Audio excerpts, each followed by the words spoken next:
Hey everyone, so I made it to Boston. I'm in Boston for the rally, and I am only about an hour early, so I gotta kind of rush over to where it's gonna be. It's gonna be like down this street at the park.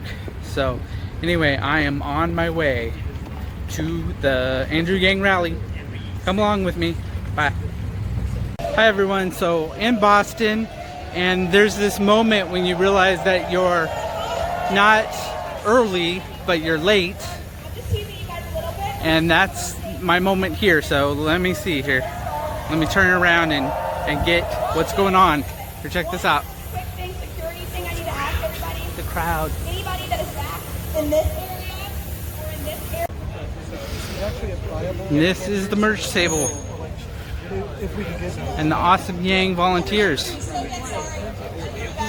up the energy. 5-10 minutes. We'll put the music back on. But we're really excited. Great. I'll see you again. Yeah. Just kidding. I'm not leaving yet. So we're gonna do. Hey Yang Gangers, how's it going? What up? Well, yourself? Oh, hey, there's a silent speaker over here. So, are you guys from the area, from Boston? I am not myself. I'm actually, Okay. I came up from New Hampshire. So we can't talk to that guy. How about you guys? I volunteer in New Hampshire, yeah. New Hampshire guys? I'm from Mass, but I'm one of the field organizers in New Hampshire. Oh, okay. Yeah. So coming from all over to be here today. Is that Yeah, I mean, yes? we had some people from Europe that were in town, and they're like, oh, we have to see Andrew because they're such big fans. Okay. Yeah. Actually, somebody drove up from Austin. Yeah, that was big. Well, Yeah. now you're going to be featured on the behind the scenes of Andrew Yang's around the country Oh. travel great. blog. Well, we like all FaceTime, so so sure, this is good. Yeah. Okay. What's your names? I'm Matt. Matt? I'm Liam. Sam. Sam? Okay. And were you converted with the Joe Rogan podcast or something else? I was not. I listened to Rogan after the fact. I heard him actually on like Rhode Island Public Radio of all places, and I had heard of him, and I was like, wow, this guy makes a lot of sense. I'm a political junkie to begin with, so actually I loved a lot of other candidates, but eventually I kind of figured out that all these other candidates I really liked, they couldn't do the second of the two things that we need to do, essentially, it sounds dire, to kind of like save our society or push back some of the really scary things on the horizon. We need to beat Trump. And a lot of folks can do that, but the second thing we need to do is actually change our politics. And so far, only Andrew seems to have a rational path to doing that because he's actually pulling people from all over the place. And UBI would make such a big difference so quickly to so many American lives. So, like, the logic checked out. Here we are. So we have a pretty huge crowd, I think, and it seems that people are showing up bigger than other campaigns. Have you been seeing that? Yeah, I feel like the boots on the ground volunteer effort is a little more exaggerated than some campaigns that might have higher polling. Yeah. I feel like that's Hey. the biggest effect. Yeah. How's your traveling been? Traveling's good. Just in Detroit, and so now I'm here. Thanks for having this event. We're super happy that All this stuff's free if you guys want. I like you have an official Yang Gang shirt. Not just an Andrew Yang shirt, but Yang Gang. Massachusetts Gang. So get them here only. Do you have like the picture on the back? Oh no, you don't have the. no, this is from the April rally. Oh, April. Okay, good deal. I'm one of the field organizers.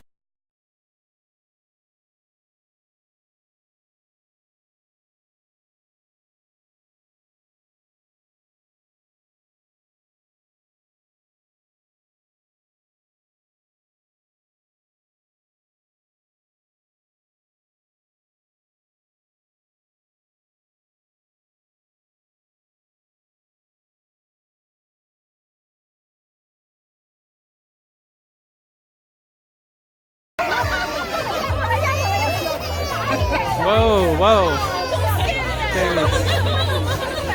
Excuse me, sir.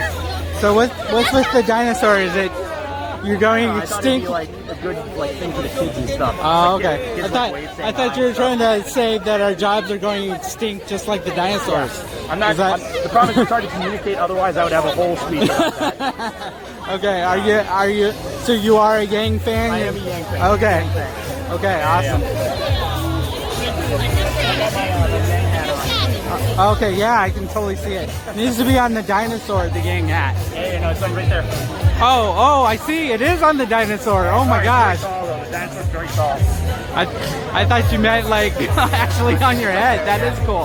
All right, that's gonna go in the video. I'm going to introduce a few people, but what I will say. Volunteer and the social media manager for the Massachusetts Yang Gang.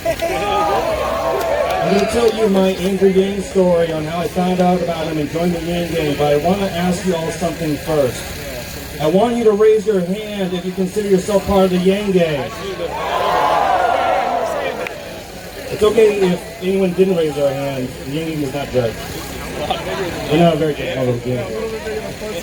Relating to anyone who did not raise their hands, I was where you are right now about half a year ago. I like to call this phase being Yang curious. It all starts a bit differently for people who join the Yang Gang. It could have been that you read an article, saw a video, listened to a podcast, or saw some dank memes about Andrew Yang. For me, it was the memes. I saw that people were sharing dollar rain and money bags of a cartoon version of this Asian man who wants to give everyone $1,000 a month. When I saw this, I thought, what the heck is this all about? So, I did what anyone does when they want to find out about something. I Googled Andrew Yang. Anyone that's Yang Gang knows that that's part of the process that flips a switch on someone's head. What I saw from a collection of policy pages, videos, and podcast interviews really connected to me. Here is a candidate who understands what the problems actually are, who's not ideological like me, is open to talk to people across the political spectrum, and is focused on actually solving problems. As a programmer for my day job, I'm on the front line seeing what technology is doing to our society. It is dehumanizing us at an increasing rate and tearing us apart from what gives us meaning. The automation threat is real, and when I've seen people code software that can put hundreds of people out of work. I decided then that I wanted to help get Andrew Yang's ideas and solutions into the mainstream, but knowing the stakes, I wanted to do more than just retweeting and liking stuff online. For the first time in my life, I wanted to go beyond that and work on the ground talking to people about Yang. I wanted to help him in any way to get him into the White House. So I met up with the Massachusetts Yang Gang, and I've been volunteering with them ever since. So Massachusetts, whether you just heard about Yang or you're already in the Yang Gang, let's help Andrew Yang bring this movement crashing down on Washington's heads and put humanity first. Thank you. Hello, Boston! Holy cow, look at you. This is beautiful. Look around. We talked about the Yang Gang's all internet. You don't look like the internet to me. Unless the internet is thousands of beautiful humans together on a field, unless that's what the internet looks like. I grew up in upstate New York, but I went to high school and college in New England, and I have to say, Boston's like the center of the universe for those times of my life. We came here to get drunk, we had a party. No, we came here, this was our Vegas at the time. And you're looking at it being like, no way that this town could have been anyone's Vegas, but it was. Teenage Andrew Yang slinking around. So I went to Brown University. Anyone here do that? Oh yeah, I guess apparently I had to stay away from the mics. Anytime I have a technical issue, I say it's the Russians. So I left New England, I went to New York City, I've been around the country for the last, oh gosh, now I graduated from college in '96, so it's like 23 years ago. I've been all over, and now I'm back. I'm back with you here in Boston because we need a revolution, and we know where revolutions start. Where do they start? That's right, this place is the seat of the revolution. What kind of revolution do we need? We need a revolution of reason. A revolution of facts. And so I came out to run for president in large part because our country does not know what is happening to it. It's looking for an explanation. I'm running to help America understand that it is not immigrants that are causing problems around the country. Am I right, Boston? We have to help this country answer the question of our time, and the question is this: why is Donald Trump our president? Really, you all remember that night in 2016, you had the TV on and you were like, holy shit, we're doing this thing? You went to sleep, you were like, is that still real? Maybe all the states flipped while I was in bed, and then you were like, oh, it really did happen. Remember that? I mean, how many people cried? Some people cried, for sure. There were tears. Some of you tried to talk yourself into it for like half a second. You're like, maybe this won't be that terrible. And it took us about a day to be like, oh, no, it's actually pretty terrible. And unfortunately, the country then devolved into confusion as to why he won. If you turned on cable news broadcasts, why would you think that Donald Trump's our president today? Russia. What else? FBI. Emails. Facebook. Mitch McConnell. Hillary Clinton. You know, there's a whole cocktail of reasons that the press has put out there, but they haven't dug into the numbers. And the numbers have a very, math, thank you. I dug into the numbers, and the numbers tell a very clear and distinct story. The numbers say that the reason why Donald Trump is our president is that we automated away 4 million manufacturing jobs in Ohio, Michigan, Pennsylvania, Wisconsin, Iowa. And if those states sound familiar to you, those are all the swing states that Donald Trump needed to win and did win. And now, what happened to those jobs, we are now going to do to the retail jobs, the call center jobs, the fast food jobs, the truck driving jobs, and on throughout the economy. We're in the midst of what experts are calling the fourth industrial revolution. Hey, say cheese. Hey, Andrew, how's it going? What can I do for you? Can I get a picture real quick? We're telling the truth. And economy of the future that we have to move towards as quickly as possible. And if we wait for our leaders in Washington to get their acts together, it will be way too late. Because there's like a huge built-in lag time out of Washington. They are 25 years behind in technology. How do I know it's exactly 25 years? Because they got rid of the Office of Technology Assessment 25 years ago. Asian man who likes math. What does math stand for, Boston? That's right, we're going to make America think harder. Now here in Boston, you will have a special place in America. This is the intellectual hub of the country. This is the cradle of the revolution. But you're also proximate to a magical land called New Hampshire. And New Hampshire is the first primary in the state. In February of 2020, the entire world is going to be looking to see what people in New Hampshire do. The last cycle, about 250,000 people voted in the New Hampshire primary. I'm going to do some math. It's fun. You're like, holy crap, there's actually like some math in this. So, how many people are running for president right now? 20. It's going to be down to, let's call it 10 by the time the voting starts. I'll be one of the 10. How many New Hampshire voters do we need in February to finish in the top 3 in New Hampshire? This is a little bit of a trick question because it's a bit of a range. But to give you an order of magnitude, you're looking at something like 60,000 voters would put you in the top 2 or 3 in all likelihood in New Hampshire. So everything I'm talking about, there are some people here in this crowd right now that were like, this sounds fantastic. Freedom dividend, new measurements of the economy, the evolution of our society, but we can't make it happen. This guy's ahead of his time. How many are thinking that? Raise your hand if you're thinking that. There are a couple of you. Oh, it's good. They're honest. That's good. Most of you, I'm happy to say, are like, oh, you can do this right now. So those of you who had your hands up, what I want to tell you is that if we get 60,000 people in the state of New Hampshire on board with a vision, then imagine the headlines in mid-February of 2020. Think about that. These are the headlines realize that this group, that we together can make happen. We get 60,000 people in New Hampshire to vote for a vision of a trickle-up economy that catches fire with the rest of the country, then everything becomes real very, very quickly. There is nothing stopping the majority of citizens of a democracy from voting ourselves a dividend. Nothing at all. And when people wake up to that reality, they're like, wait, we can do that? We can do that? Oh, we can do that. We can do that.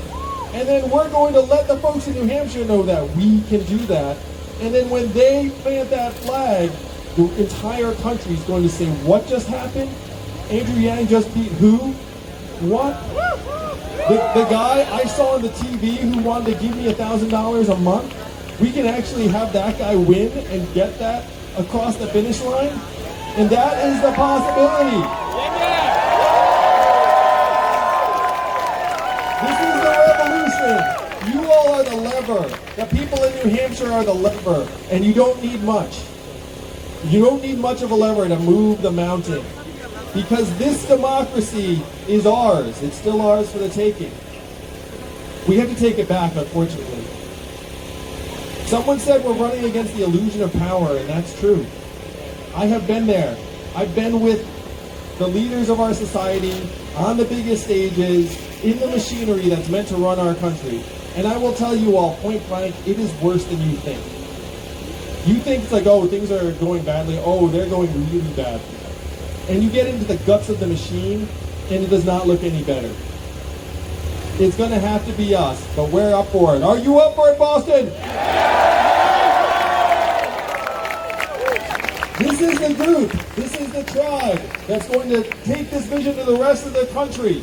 We're going to I'm going to do some more math with you all. There are only two candidates in the Democratic field that 10% or more of Donald Trump voters say they would support. Which means there's one right there. Which means if I am the nominee, we will win. That is the math.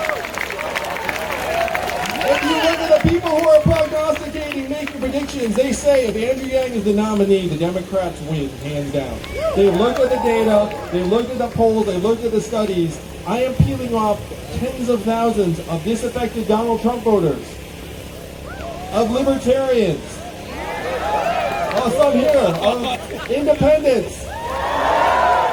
And you know the Democrats and progressives are going to be lined up to get Donald Trump out of there.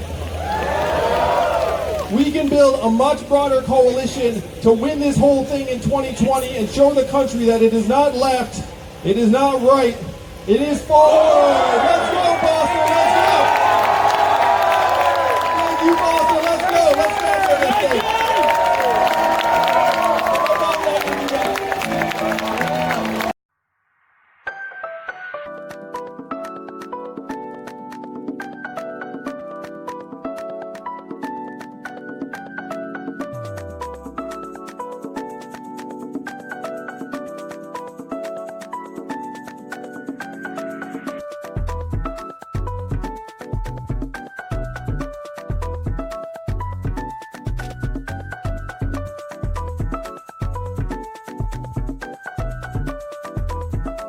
People that voted for Trump in 2016 felt disenfranchised, I think, and particularly because their jobs were being taken away due to automation and whatnot. Most other candidates will just say that that's the reason why they voted for Trump, but Andrew Yang's one of the few candidates I think that actually has plans for how to fix that problem and get them moving with the rest of the country. Yeah, and so how do you, when you're trying to make up your mind between other progressive candidates, you mentioned Senator Bernie Sanders, Senator Elizabeth Warren has also spoke about manufacturing jobs in this country. How do you sort of stack up the different candidates in your mind?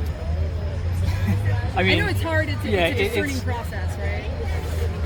I could go into depth, I guess, but what it really boils down to, I think, is what I feel about just how it sounds dumb, how kind of a person they are, I guess.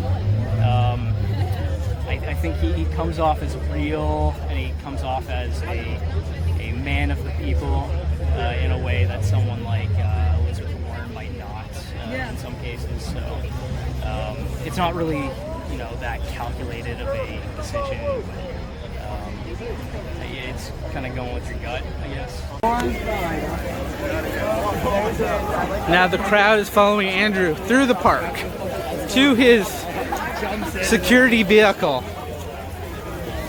just to get a moment or a sign or whatever of Andrew Yang. I mean, I don't know if this is the craziness on other campaigns, but this is Andrew Yang.